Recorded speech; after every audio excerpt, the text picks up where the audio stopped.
I'm a sex and relationship educator who's kind of known to be like the golden retriever on espresso in the sex education world. I'm the goofy guy who uses humor to try to get people to loosen up a little bit about talking about difficult things. I teach a variety of workshops, everything from like energetic sex for pragmatists, which is like tantric woo-woo stuff, but taught in kind of a non-woo-woo way, all the way to like NC-17 type workshops where we're actually doing show and tell.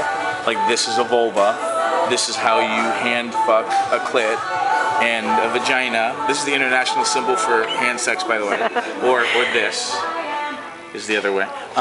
So it's more about like creating responsible settings for people to watch sex so that they can learn, rather than just having porn be your only option. And the joke is, watching most porn to learn how to be a better lover is like learning how to drive by watching the Fast and the Furious. It's just a bad idea.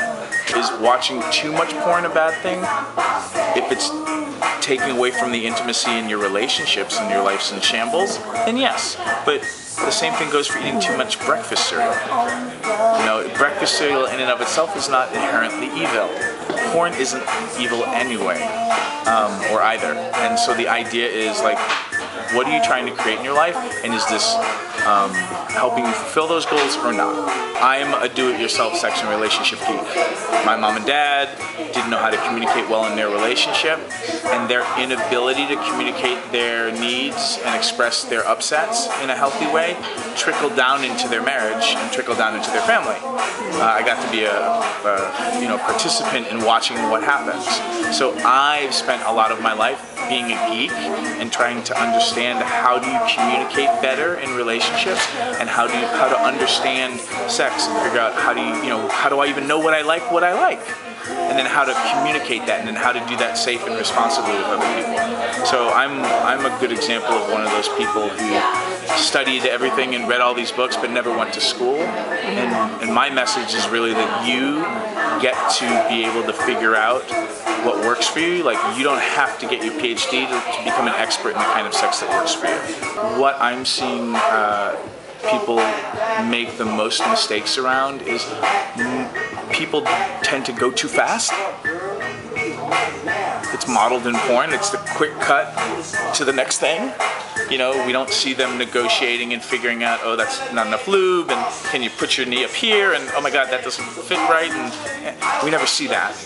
So people are going too fast, and then people aren't actually speaking up. So you're not calling a timeout when something doesn't feel right. You're just kind of grinning and bearing it and hoping it gets better. And that's not really the best way to create pleasure in your life and sustain that pleasure over a 10, 20-year relationship or even a 10-hour relationship. Masturbation's really useful, and if you don't like to masturbate, you don't have to. But learning how to pleasure yourself and how to let go and find your own orgasm, or what makes you feel really super hot and horny, learning that about yourself is a really, really useful tool to be able to figure out how to voice to somebody who's learning your body from the scratch what works for you. So I'd say it's super, super, super useful. And what was your first experience like with that? With masturbating? I think it was Mrs. Reid, no relation to Reid, catching me after recess had ended and having to like call me off of the swing set. And I was just like, she's like, Reid? And I'm like, yes. And she's like, recess is over. I'm like, she's like, come inside. I'm like, you have to. She's like, get inside. I'm like, okay.